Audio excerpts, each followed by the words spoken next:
We started the hike later than we should have. The sun was already tilting west, bleeding gold through the trees when we parked at the overgrown trailhead. It was just me, Alex, and his younger brother Cody. The trail wasn't on most maps anymore. It had been closed after a rock slide 3 years back, but people online said it was clear again. That felt like enough. We moved fast at first, joking, sweating, watching the ridgeline sink behind us. There was a smell I couldn't place, moss and something sour underneath. Maybe runoff, maybe decay. Cody kept lagging behind, pausing every few minutes to stare into the trees. I told him to keep up. He didn't answer. After about an hour, Alex asked, "Where are the trail markers?" I realized I hadn't seen one in a while. There should have been white blazes painted on the trees. We looked around. Nothing. We backtracked a little. Still nothing. Then Cody said, "This isn't the same trail." He wasn't wrong. The terrain had changed. We hadn't gone uphill, but now we were on a slope. The trees were tighter, older. The ground was soft, but there were no footprints, not even ours. It looked like no one had walked here in years. We checked my GPS. The blue dot said we were still on the trail, but the map was frozen. No signal. Alex tried his phone. Same. Then we saw the shoe. It was Cody's left sneaker, the exact same brand, color, and size. Untied. Sitting neatly in the middle of the trail like he'd stepped out of it mid-stride. Cody was still wearing both his shoes. He didn't say anything. Just stared at it like he recognized it. We should have turned back then. Instead, we kept going. The light started to shift. I mean that literally. Sunlight was filtering in wrong, like it was passing through water. Everything took on this greenish tint. There were no shadows. None of us said anything about it. We just kept walking. Then came the sound. At first I thought it was wind, but it wasn't moving the branches. It was constant, like a hiss or someone whispering into a mic. It came from every direction at once, but it got louder the more we moved forward. Cody stopped again. "I think we passed that tree already," he said. He pointed to a massive dead pine with a long vertical gash in the bark. Twice. He was right. I remembered it too. We tried to turn back, but the trail behind us was gone. I don't mean overgrown. I mean gone. Trees stood where the path had been 5 minutes ago. Full-grown pines, tight together like a wall. Alex ran back the way we came, but within seconds he disappeared into the green. I shouted for him. Nothing. The hiss got louder. Cody started crying. I grabbed his hand and ran in the opposite direction. No logic, just movement. My legs were burning, lungs raw, but the trees finally opened up. We stumbled into a small clearing. It was dead quiet here. No birds, no wind, just silence and the smell, thick, sweet rot. In the middle of the clearing, half sunken into the moss, was a wooden sign. It was old, almost illegible. All I could make out were the words, "You are here." Below that, hand carved into the wood, "Stay still." Then, from behind us, the hiss returned. And footsteps. I didn't turn around right away. The footsteps were soft, but deliberate, crunching once every 2 seconds, like someone walking barefoot on gravel. Cody's hand tightened around mine until it hurt. "Don't move," I whispered. My mouth felt dry and hot. We stood there, eyes locked on the rotting sign. "Stay still." I couldn't tell if it was meant as advice or a warning. Maybe both. Cody started to tremble, and I squeezed his hand back. The footsteps paused just behind us. The hissing stopped. I wanted to turn and look. I didn't. For what felt like hours, nothing happened. I could hear Cody trying not to breathe too loudly. My legs ached. My skin itched. But I didn't move. Then, one more footstep. Closer. And something else, a faint metallic clink, like keys swinging from a belt. The scent changed too, shifting from mold to copper. Sharp. Iron. Behind us, a voice whispered, "You're going the wrong way." It wasn't angry. It wasn't loud. It sounded tired, like someone trying very hard to be patient. I almost spoke, but before I could, Cody jerked. He turned his head just slightly to look behind him, and whatever was there moved. Fast. I didn't see it. I only heard the sudden gust, the crash of branches, and Cody screaming. Not shouting, screaming. I spun around just in time to see his shoes vanishing into the brush. Nothing else. No body, no blood. Just empty forest.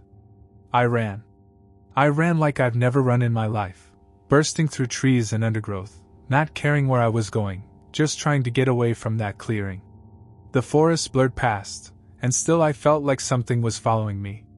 Never running, just walking, steadily, calmly, always just out of view. After maybe 20 minutes, I collapsed near a stream. I drank, washed my face, and checked my phone again. No service. The time read 2:13 p.m. But I swear when we left the car, it was already past 3. I forced myself up and followed the stream downhill. It felt like the only logical thing left. Eventually, I saw something through the trees, a structure. A cabin, half collapsed, roof caved in. I approached it cautiously. Something about it looked familiar. I stepped inside. Rotten wood, moldy furniture, a stove full of ash. On the wall, above a dusty mantel, was a framed photograph. It was blurry, faded, but I recognized the face. Alex. Standing beside someone else I didn't know, but the photo was decades old. Their clothes, their haircuts. I stumbled back, heart racing. I turned to leave, but on the inside of the cabin door, scratched into the wood, were the words, "You left him." I ran again. It took hours, but eventually I found the trail. The real one. It looked different, well-marked, fresh prints, hikers coming the other way. I must have burst out of the woods like a maniac. People stared. Someone called for help. I collapsed on the gravel and cried. They found Alex 2 days later, wandering a road 20 miles north, dehydrated and delirious. He didn't remember much, just said he got separated and walked for what felt like days. No sign of Cody. None. They called it a tragic accident. Search and rescue teams swept the area for a week. Nothing. No body. No shoes. No clearing. The trail's been closed again since then. Permanently this time. Sometimes, I dream of that wooden sign. "You are here." And I wake up smelling moss and rust. And footsteps just behind me. There's a valley in the San Juans they don't mark on hiking maps. It's not that it doesn't exist. Locals know it's there, just past where the switchbacks fade near Needle Rock. But when you ask for directions, they shrug or change the subject. The few who'll speak plainly say it's always colder in that valley. Too cold. Like something beneath the soil is sucking in all the heat. I didn't believe any of that when I started my solo hike last October.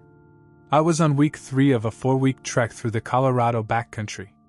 I had good boots, good gear, and enough backlogged podcasts to carry me to spring. It was day 19 when I came to the overlook. The path forked, left into an aspen grove, right toward a low saddle that dipped into an unmarked valley.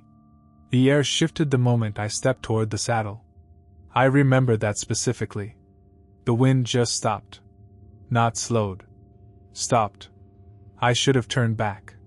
But I didn't. As I descended, a low fog crept in from nowhere.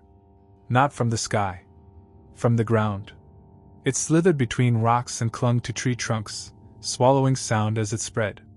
My breath came out in thick clouds. I checked my altimeter. I was too low for this kind of cold. Still, something about the silence made me keep going. The first sign something was wrong came when I checked my watch. It had stopped ticking.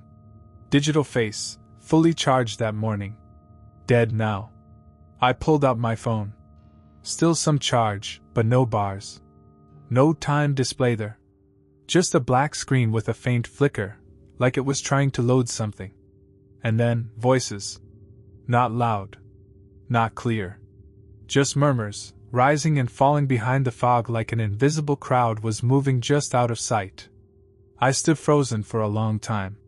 My first thought was campers, but there were no signs of fire, no footprints in the soft dirt. I even called out once, weakly. "Hello?" Everything stopped. The air tightened around me. The fog held its breath. Then I heard something else, softer than the voices. A hum. High-pitched and mechanical. Almost like a refrigerator motor. Constant and directionless. That's when I noticed the trees. Bent inward. Every single pine and fir slanted slightly toward the center of the valley like they were leaning to listen. The branches twitched, though there was no wind. Then I saw the mouth. That's the only word for it.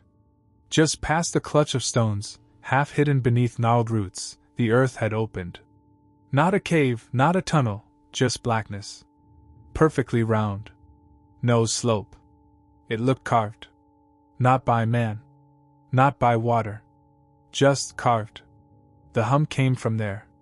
I stepped closer, stupidly, drawn by something I can't explain. My breath fogged, my fingers stung with cold, and still I moved closer. When I stood at the edge, I didn't look in. I didn't want to see whatever was making that sound. But I felt it. The pull. It wasn't gravity. It was something slower. Like sleep. Like memory. Something wanted me to lean just a little closer. That's when I noticed the phone in my hand was recording. No idea how it started, but the screen was red. Recording video. And something was watching me through the lens. My reflection. But I wasn't holding the phone. I turned to run. And the ground opened under my feet. I fell, but not far. Just enough to lose my balance, scrape my palms, land hard on my side. The mouth hadn't swallowed me, just a collapsed section of ground near its edge. But the cold was deeper now, not just outside my skin but inside it, as if my bones had been dunked in glacial water. I didn't hear the voices anymore. Just the hum. Constant. Louder. I crawled back, boots slipping in the loose soil, and stood up shakily. My phone was gone. Slid into the mouth or vanished altogether, I wasn't sure. The silence was complete now, except for the hum, if you can call it a sound. It was in my teeth. In my skull. I turned and ran.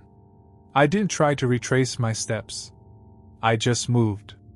The fog thinned as I climbed, though the cold didn't lift. I didn't stop until I hit a rise that gave me some elevation.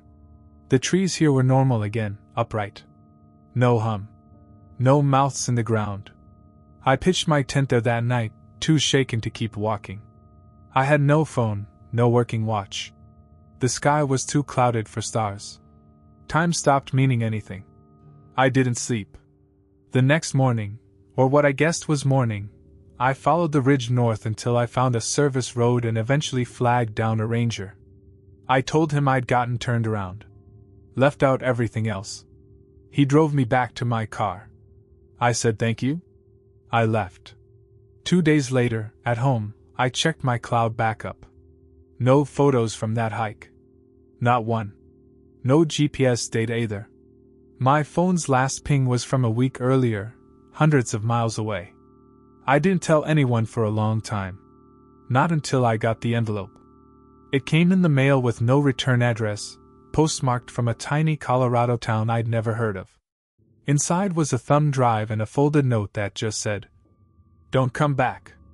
I plugged in the drive. It contained one file. A video, a little over 7 minutes long. The footage was shaky, low-res, clearly filmed on a phone. Mine. At first, it's just trees. Fog. My boots crunching dirt. Then the camera lifts, and there I am, my face, blank and pale, staring into the camera. But my arms aren't holding it. I speak, but the audio's distorted. My lips move, but the sound doesn't match. I watch myself look towards something, then the frame jerks downward, and I'm gone. The lens swings to the forest floor. The last minute of footage is just the phone lying on the ground. The hum returns, rising in pitch, and then, something leans into the frame. Not a person. Not exactly. It had my face. But wrong. The mouth was too wide. And the eyes, glassy, colorless, looked directly into the camera, as if it knew I'd be watching later. Then static. Then nothing. I destroyed the drive. I burned the note.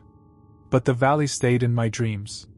Always the same, fog, cold, and the feeling that I'm being pulled, not physically, but emotionally, like homesickness in reverse. Sometimes I still wake up with my hands raw, dirt under my nails, and my boots soaked through with ice water. I don't hike anymore. But sometimes, when I'm walking downtown or buying groceries or lying awake at 2 a.m., I catch a glimpse of someone out of the corner of my eye. My height. My build. Wearing my jacket. And I don't look. Because I know if I do, the face will be mine. And the mouth will be open. We didn't find the tree. The tree found us. There were 4 of us hiking the Cascades last June, me, my girlfriend Mara, and our friends Dylan and Jess. We'd planned a long weekend, backpacking out to a glacial lake none of us had ever visited. The route was rough, poorly marked, with a long stretch through a burned-out forest from an old wildfire. Everything charred. Silent. That silence got to us. No birds. No wind. Just boots on ash. We were halfway through the dead zone when we saw it. The tree. It was tall. Unnaturally tall. Still standing, somehow untouched while everything else was blackened to bone. No scorch marks, no fallen limbs. Just this massive cedar in the middle of destruction, its bark dark but smooth, its base ringed with a strange crop of stones. Jess pointed first. "You hear that?" We all stopped. There was a faint sound, barely audible. Like someone humming from inside the trunk. A low tonal vibration. At first I thought it was wind, but nothing around us was moving. "Is that an echo?" Dylan asked. We circled the tree. No one spoke. Then Mara did something none of us expected. She stepped forward and placed her hand on the bark. And it spoke. Not loudly. Not with words. But we all heard it. Our own voices overlapping. First mine. "Is anyone there?" Then Jess. "That's not funny, Mara." Then Dylan's whisper. "I don't like this." And Mara herself. "It's remembering us." That was the last thing she said for hours. We tried to laugh it off, joke that it was some weird natural acoustics thing. But we all felt it.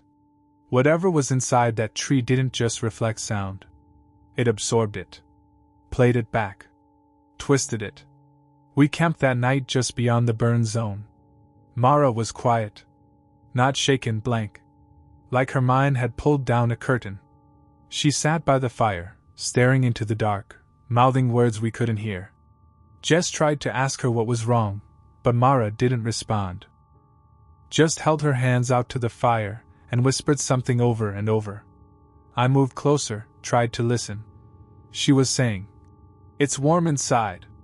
It's warm inside." That night, I had the first dream. I was in the woods again, alone. Fog drifted low, waist high. I walked toward the cedar tree, only now it was split open at the center like a rotten tooth. Inside was darkness, but also a light that pulsed with sound, like breath. The same voices echoed again, only distorted, like they were drowning. I woke up with my hands clenched around dirt and moss. Not from our campsite. Fresh moss. Green. I had no memory of getting up. Mara was already awake, standing just outside the fire pit. Her feet were bare. Her eyes locked on mine. Then she said, "It's learning." That's when we should have left. Instead, we pressed on toward the lake. The further we got, the worse it became. Dylan started hearing his name in the trees. Jess swore she saw herself standing in the distance, just past the next ridge. I stopped sleeping. Mara barely spoke. But every night, without fail, I dreamed of the tree. The hum was louder now. The voice that was mine wasn't quite right anymore. It mispronounced my name. Added pauses where I hadn't. And one night, it said something I had never said. "You'll come back." We didn't make it to the lake. That morning, Mara was gone. No note, no footprints, just her sleeping bag, flattened, open like she dissolved in the night. We searched in every direction. Nothing. Not even a broken branch. It was like the forest had swallowed her whole. Dylan wanted to go back. Jess agreed. But I was already moving, toward the burn zone, toward the tree. I don't remember making the decision. It felt inevitable, like a tide pulling inward. No one stopped me. The fog had rolled in thick by the time I reached the black forest. Every tree was bare, skeletal, except the cedar. Still tall, still untouched. The air was colder now. The hum had changed, higher, tighter, like it was listening harder. I stepped closer. The stones around the base weren't random. They were arranged, concentric circles, like ripples frozen in place. I crossed them. The bark pulsed under my hand. Warm. Breathing. I leaned in, whispering, "Where is she?" It answered. A sound like splitting wood, but wet. The bark opened. Not all the way. Just enough. Inside was a cavity the size of a person. Barely lit. Smooth walls carved with deep, overlapping grooves. No smell. Just that same hum, like it was waiting. Then I heard her. Not outside. Inside me. Mara's voice, clear as glass. "It's not just a tree." Her tone was flat, drained. Not scared. Not human. "It remembers. It builds. It copies." Then something moved behind me. I spun around. Nothing. Then again, closer. Footsteps. Familiar. Jess. She stepped through the fog, but she didn't look at me. Her eyes were glazed. Her lips moved silently. I reached for her, but she backed away. Then she whispered, "You're not going to like what it makes of you." She turned and walked into the fog. I chased her. 5 steps. 10. Then I saw her again. Another Jess. Standing perfectly still between 2 dead trees. Same clothes. Same boots. But something off. The stance. The angle of her head. Like she was trying to remember how to be a person. I didn't get closer. I ran. I ran until I reached camp, what was left of it. Dylan was gone. His gear remained, but his boots were left standing upright, like he'd vanished while putting them on. I didn't sleep that night. Just stared into the dark, listening to the trees whisper my name in voices that almost got it right. By morning, the fog had lifted, but not the feeling. I packed what I could and followed the trail out. I didn't see anyone for 2 days.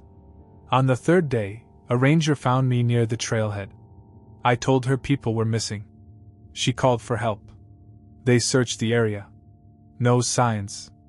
Not of Mara, not Dylan, not Jess. Not even footprints, despite the fresh snow. I didn't go home right away. I stayed in town, haunted by a question I couldn't shake. If that tree made echoes, copies, what if the people who walked out weren't the same as the ones who walked in? 3 weeks later, a ranger called me. They'd found someone hiking near the base of the same trail. A woman, disoriented but unharmed. It was Mara. I went to the station.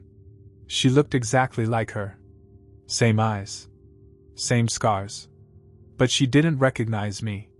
Didn't recognize her own name. Just stared and said, "Where is the tree?" I haven't been back since. But sometimes, late at night, my phone records voice memos on its own. I play them back, and they always start the same. "You left pieces behind. We're almost done making you." I was 5 days into a solo section of the Pacific Crest Trail when I found the fork. It wasn't on my map. I checked twice. 3 times. But there it was, a second trailhead, narrow and descending, marked only by a battered wooden post with one word carved into it. Backtrack. I should have ignored it. I should have kept climbing the switchbacks as planned. But the word stuck with me. Backtrack. Like a warning or a command. The day was hot, my water was low, and something about descending felt safer. I took it. The trail twisted tightly through thick evergreens, then veered sharply into a steep ravine where the sun didn't reach. The air was cooler here, but damp.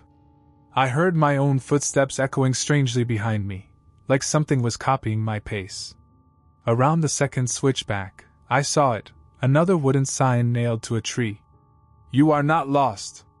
It was old, the letters nearly rotted through. Below it, scrawled in a different hand, was something newer. "But they are." That's when I noticed the footprints. Dozens of them. All different sizes. Some recent, some so old they'd fossilized in dry mud. They weren't all moving in the same direction. I kept walking. After the fourth switchback, I found the shirt. It was draped neatly over a fallen branch, dry despite the humidity, sleeves tied in a knot like it had been carefully removed. There was a name tag sewn inside the collar. Benny. I don't know why, but I said the name aloud. The air shifted immediately. The birds stopped. The woods held still. And I heard my own voice say, "Benny." But it didn't come from my mouth. It came from the next bend in the trail. I stood frozen for a full minute. Then I kept walking. Not toward the voice, but backward. Up the path, toward the last switchback. Only it wasn't there anymore. The trail behind me had changed. Now it was straight. Wide. Completely unfamiliar. I checked my compass. The needle spun, paused, then began drifting slowly counterclockwise. I stopped, pulled out my phone. No signal. The screen flickered once, then showed a notification I'd never seen before. "Now replaying UA13. It was a recording. Of me. I pressed play. At first, it was just static and wind. Then my voice. "Stop. Just stop. You can't keep doing this." A pause. Then whispering. Then crying. "Mine." But I didn't remember recording any of it. The audio kept playing as I walked, until the voice on the recording said something I hadn't said yet. "If you go down one more switchback, you won't come back up." I stopped cold. Looked up. I was standing at the lip of the next bend. Switchback number 5. It was steeper. Narrower. The trees too close, like the trail had been shrinking. I turned to look behind me, back the way I'd come, but there was no trail anymore. Only trees. I heard footsteps again, just out of view. This time they weren't echoing mine. They were faster. Gaining. Then another sound, low and guttural, like a throat clearing behind bark. A voice, just above a whisper. "Backtrack."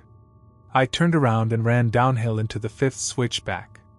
And immediately, everything changed. It wasn't a trail anymore. The trees leaned in like spectators, their trunks bent impossibly forward, branches clawing at the dim light. The ground squelched under my boots, soft, not with mud, but with something fibrous and slick, like hair soaked in rain. The switchbacks kept coming. Each turn steeper, tighter. Each time I looped, the forest felt older. Thicker. The sky vanished completely by the 7th bend. I couldn't see my hands without my headlamp. I should have stopped. Made camp. Waited for morning. But morning never came. Hours passed. Maybe days. Time didn't behave right down there. My watch died, then restarted, the face flashing random symbols. My water ran out. I stopped feeling hunger. Stopped feeling much at all. Just before the 10th switchback, I found a tent. Collapsed. Moldy. Buried halfway in soil. The zipper rusted into place. Inside, bones. A small skeleton curled in a fetal position. Child-sized. One shoe still on. A bracelet on its wrist spelling out. "Benny." I turned and vomited. Then I heard it again. The voice. Fainter now. "Backtrack." But it wasn't telling me to leave. It was begging. At switchback 12, the trail changed again. No longer dirt, just worn wooden boards blackened with age nailed into the slope like a staircase that couldn't decide whether it was going up or down. Each step groaned underfoot, but never broke. They led to an opening in the trees. Not light. Not sky. Just space, an unnatural clearing where sound didn't echo. It absorbed. The air was warm and wrong. In the center stood a figure. Back to me. Same clothes. Same build. It was me. At least, it looked like me. Same pack. Same boots. But it wasn't breathing. Just standing there, facing the trees. I spoke. It didn't react. I stepped closer. Still nothing. Then I noticed the recording device in its hand. My voice, garbled, skipping, whispered through it on a loop. Backtrack. Backtrack. Backtrack. I reached out. The figure turned. Its face was mine, but stretched. Melted in places like old wax. Eyes missing. Mouth agape, as if caught mid-scream. And inside its throat, another me. Smaller. Curled. Eyes open. I ran. The switchbacks began collapsing behind me. The trees screamed, a sound like static, full of words I couldn't understand. The air tightened. I tripped, hit the boards, rolled. Then everything stopped. I woke up at the original fork in the trail. Back at the PCT. Midday. Clear sky. Birds chirping. No sign of the second trail. No sign of the sign. No sign of Benny. I told no one. Until 6 months later, when a ranger emailed me a photo. "Recognize this?" he asked. It was the wooden sign. The one that said, "Backtrack." Only now it said, "Welcome back." I never replied. But a week after that, I got a package in the mail. No return address. Inside was a digital recorder. When I pressed play, it didn't speak in my voice. It spoke in Benny's. A child's voice. Tired. Crying. Over and over it said, "Don't let it copy you. Don't let it backtrack you." Then silence. Then, barely audible, my own voice again. "One more switchback. I keep the recorder in a drawer. I don't hike anymore. But sometimes, when the house is still, I hear footsteps looping through the hallway. Always turning. Always returning." One more switchback. It was supposed to be a communications outpost. Built in the 60s, abandoned sometime in the early 90s, perched halfway up an unnamed peak in Montana's Bitterroot Range. I'd only found it because of a forum post buried deep in a survivalist message board. No coordinates, just a blurry topographic sketch and one sentence. "If you hear the signal, do not respond." I was between jobs and craving isolation, so I made it my project. 4 days of hiking with enough gear to map the area myself. Day 3 I found it. A cabin, weathered and sun-bleached, with a small radio tower still standing beside it, spiked into bedrock like a tooth. The forest had grown tight around the clearing, like it was trying to swallow the structure whole. The door wasn't locked. It swung open with a groan that echoed much too far. Inside, the air smelled like metal and dry pine. Dust coated every surface.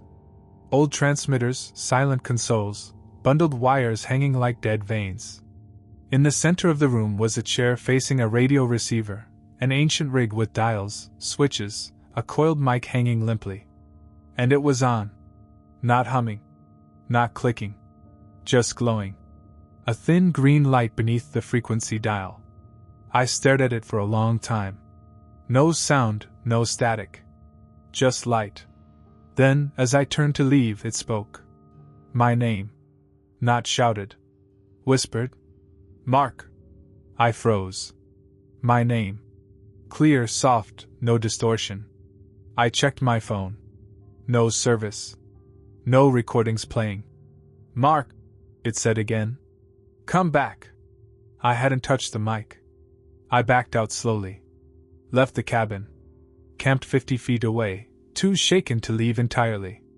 That night, the forest was louder than usual. Twigs snapping. Leaves rustling in a rhythm that didn't match the wind. Around 2:13 a.m., I heard it again. My name. But this time, it came from outside the tent. Right behind the nylon. "Mark. Come back." I didn't move. Didn't breathe. Then something brushed the tent wall, just a fingertip dragging slowly across the fabric. No footsteps. Just that touch. Then silence. I stayed inside till dawn. When I emerged, there were no prints. Just a tiny wire, no longer than a shoelace, laying in front of the tent zipper. Stripped at both ends. Frayed. Like it had been pulled out of something. I went back to the cabin. Had to. Needed proof. The receiver was still glowing. Still quiet. I lifted the mic this time, just to see. Nothing. I pressed the talk button. "Who's there?" No response. I started to lower it when the dials began to twitch. First the frequency, cycling slowly, steadily. Then the gain. Then the squelch. All by themselves. A low tone buzzed out from the speaker. 3 seconds on. 3 seconds off. Then words. Too fast, too garbled to understand, like a recording played backward. Then a voice. "Mine," it said. "It's not a signal. It's a door." I dropped the mic and stepped back. Then the green light turned red. And everything in the cabin, every console, every speaker, turned on at once. And they all said the same thing. "Don't respond." I ran. Out the door, past the tower, into the woods like a spooked animal. I didn't stop until my lungs burned and my legs shook. When I finally looked back, I couldn't see the cabin anymore. Only trees. But I could still hear the signal. A high-pitched whine, deep beneath the silence. Not carried on wind. Not from any direction. Just present. Embedded. I packed up camp in under 5 minutes and started downhill, not caring about the trail. I moved fast, hoping distance would muffle the hum. By late afternoon, it seemed to fade. I allowed myself to believe I'd left it behind. But when I turned on my phone to check the compass, it was already there. A file in my audio folder, timestamped 2 minutes earlier. Rec_0213.wave. I hadn't opened my phone in hours. I played it. 3 seconds of silence. Then my voice. "Mark. Come back." I threw the phone off the ridge. Watched it bounce and vanish into the trees. It didn't matter. That night, I stayed at a ranger station, claimed I'd gotten sick and was cutting my trip short. The ranger didn't ask many questions, just handed me a map to the nearest road. I slept in a bunkhouse. Windowless. Quiet. Or so I thought. At 2:13 a.m., I woke up with my mouth open. Not from a nightmare mid-sentence. I was whispering into my pillow. "Come back."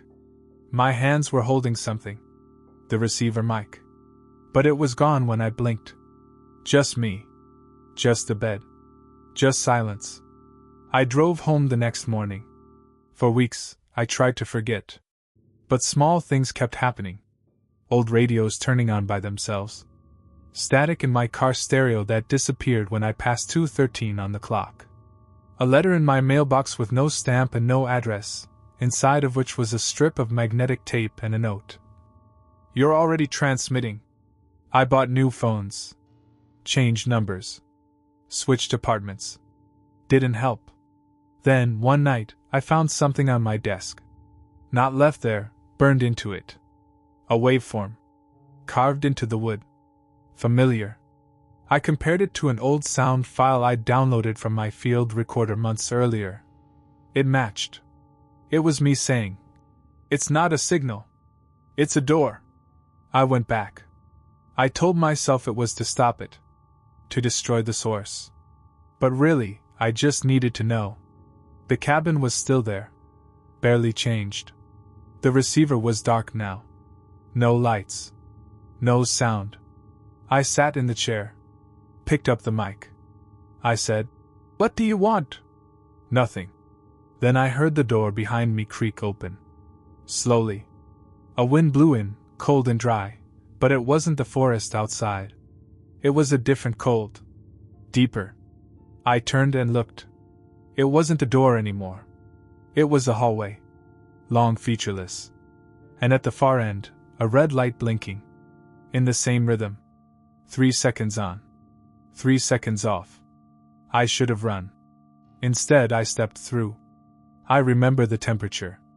The smell of copper. The sound, no longer hum, but pulse. I walked until the hallway narrowed. Until I couldn't turn around. Until I saw the second cabin. Identical. Empty. But inside, the receiver was still on. And someone else was sitting at the chair. Not moving. Not breathing. Then it turned. It was me. But older. Tired. Wired into the console with cords that ran under its skin. It opened its mouth and said, "You shouldn't have responded."